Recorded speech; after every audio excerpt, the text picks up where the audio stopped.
I will cut adrift. I will sit on pavements and drink coffee. I will dream. I will take my mind out of its iron cage and let it swim.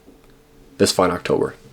That's a quote from Virginia Woolf. I think it's from one of her journals or diaries, not from one of her novels.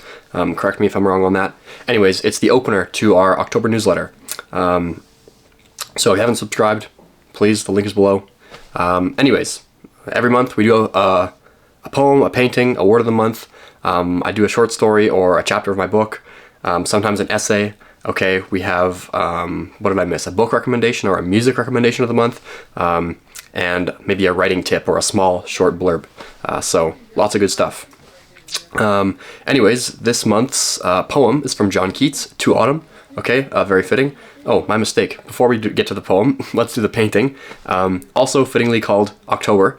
It's from Jules Bastien-Lepage. Lepage, I don't know. French guy. 1878. Okay, so mid to end of 19th century. At this time, we kind of have naturalism and realism kind of coming to the fore, and that's like the newest trend in art history, I suppose. I guess they didn't know it as art history. What am I trying to say?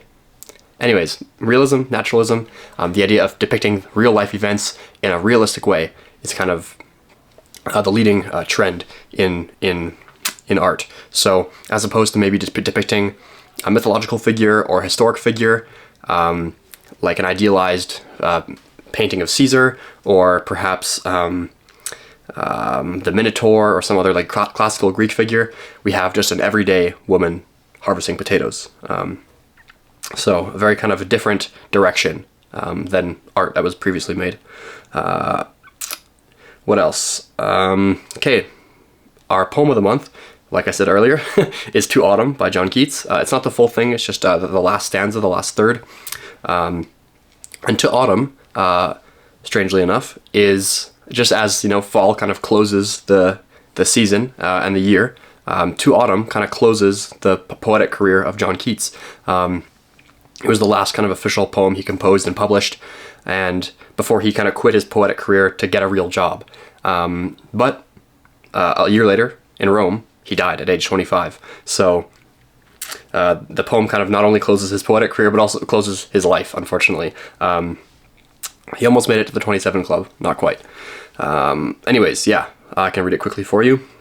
In this last stanza, he's kind of comparing autumn, the sounds of autumn, to the sounds of spring. And yeah, I'll just read it.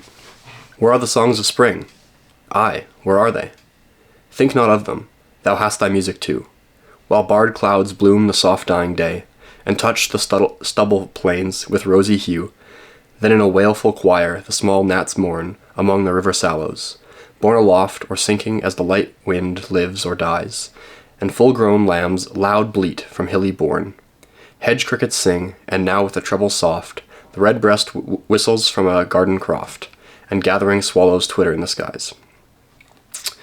Also this month, we have an essay, that's the word I'm looking for, about the metric system, and how the imperial system is way better. But I don't want to spoil too much of it. I'll make a separate video. But yeah, if you're interested in why the metric system is kind of stupid, you can watch that or read it. The quote of the month this month comes from C.S. Lewis. Okay, I know I do C.S. Lewis a lot. I can't resist. So many good ones. And this one's very well known. It goes, "Good and evil both increase at compound interest. That is why the little decisions you and I make every day are of such infinite importance. The smallest good act today is the capture of a strategic point from which, a few months later, you may be able to go on to victories you never dreamed of. An apparently trivial indulgence in lust or anger today is the loss of a ridge or railway line or bridgehead from which the enemy may launch an attack otherwise impossible." So yeah, the idea there is even your small actions matter in the long run. Yeah, this month we also have a story. Okay, it's chapter 5, I believe, 5 or 6 in my novel that I'm serializing. Okay, working title is Treasure Valley. I don't like that. We're gonna change it, but yeah. Nematon. So this one is strange because it kind of switches perspectives. Okay, so thus far we've been kind of following Rory and Eric in their movement west, but now we kind of switch perspectives to Cian, who is a resident of Nemeton, and kind of what daily life is like inside this, like, essentially pagan restorationalist cult that has been founded, was it 2 years ago? Was it 40 years ago? No one knows. So yeah. The word of the month this month is fathom. Okay, now you might think that's a strange thing to pick, but I picked it because of the etymology, and also because it kind of relates to the metric system essay. Fathom comes from an Old English word. I'm not even going to try to pronounce that. It just means outstretched arms, okay?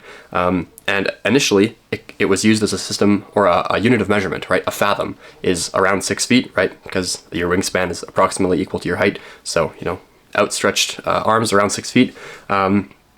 And the fathom was used as a measurement by sailors to see how deep water was.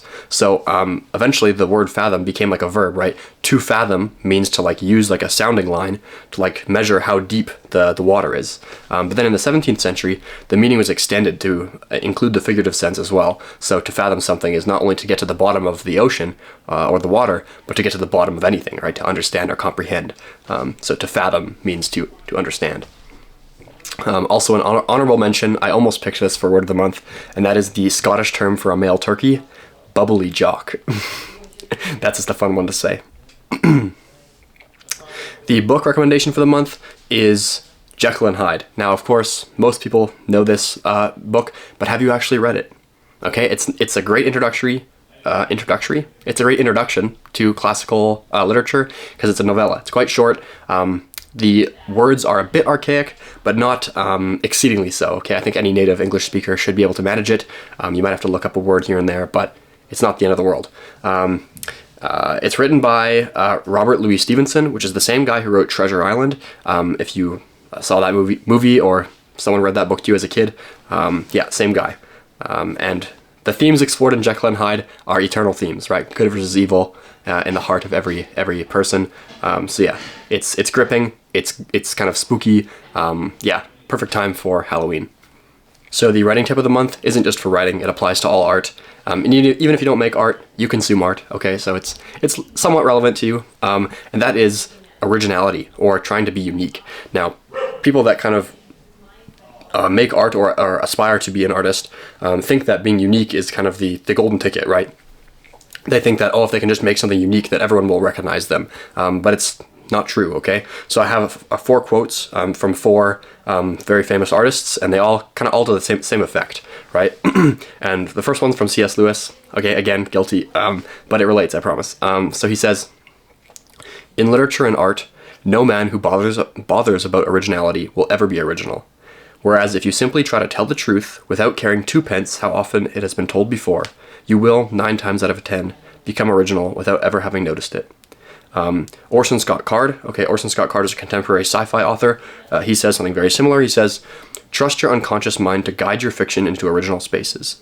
You will sound like yourself and no one else. Don't worry about originality. Concentrate on being truthful and clear." Henri Matisse, French visual artist, I think from 20th century, he says, "Don't try to be original. Be simple. Be good technically, and if there's something in you, it will come out." And then W.H. Auden, a British-American poet, says, "Some writers confuse authenticity, which they ought to always aim at, with originality, which they should never bother about." So these 4 artists are kind of recommending that people are try to tell the truth, be concise, be technically good, and don't try to be original, because that'll just come out naturally as a outpouring of your personality. And that's basically it. Yeah, so thanks for tuning in, thanks for watching, and please subscribe to the email newsletter. I know you can just watch them on YouTube, because I do make videos about them, but it's much higher quality on the newsletter, because I actually like typeset it nice, and you can see all the images in 4K, or I don't know if they're 4K, HD. Anyways, yeah, thanks for watching. See you next month, maybe next month. Hopefully before then. I'm going to try to make more videos. But yeah, see you soon.